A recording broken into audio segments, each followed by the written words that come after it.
Ngayong araw nga pala pupunta tayo sa Cabanatuan City, Freedom Park, Nueva Ecija dahil gaganapin nga pala doon ang unang sigaw ng Nueva Ecija, 129 na kaarawan nga po nito.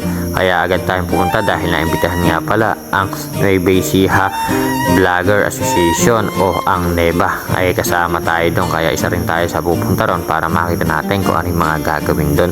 So andito na nga pala tayo sa may Freedom Park, so maparami na nga rin pala mga sasakyan dito nakaparada. So late na nga pala tayong dumating. Ang usapan pala natin dito, yung iba alauna na pumunta o alas 4, pero nakarating tayo rito mag alas 5 na kasi nga galing tayo sa duty at natulog pa tayo at gantong oras na tayo nagising, pero pumunta pa rin tayo kahit medyo late na. At pumasok tayo sa loob, pamaya-maya lang nakita natin dito si Sir Reren Gala and si Sir Tim Lapu saka si Papa Dave. So andito sila, yan, tamang kamay lang po kami rito at tamang video lang ako rito.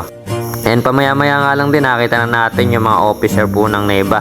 So ito si Papa Jones, andito rin po si Sir Cabsi at si Sir Ian, yung pinaka-president po ng NEVA. So ayan po si Sir Cabsi mga pare ko. So nagtamang picture lang muna kami rito sa gitna at yung mga bagong dating at nagtamang picture. Maya-maya lang meron na ritong nagsayawan dito sa gitna and tamang video lang din po tayo rito.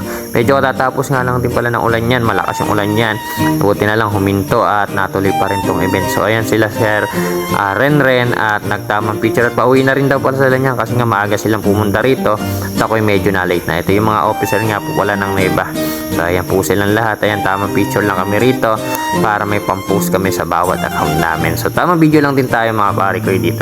So ayan, tamang video rin tayo rito sa mga nagpe-performance dito sa pinaka-stage. So medyo malaboy po natin kaya hindi masyadong makita. And pamaya-maya lang din lumabas na kami at ito si Kuya G Vlog. So papalo na nga lang pala sa kanyang page. So dito ko na lang din muna tatapusin ng aking video. So bye bye mga pare ko sa mga susunod na video ulit natin. Let's go!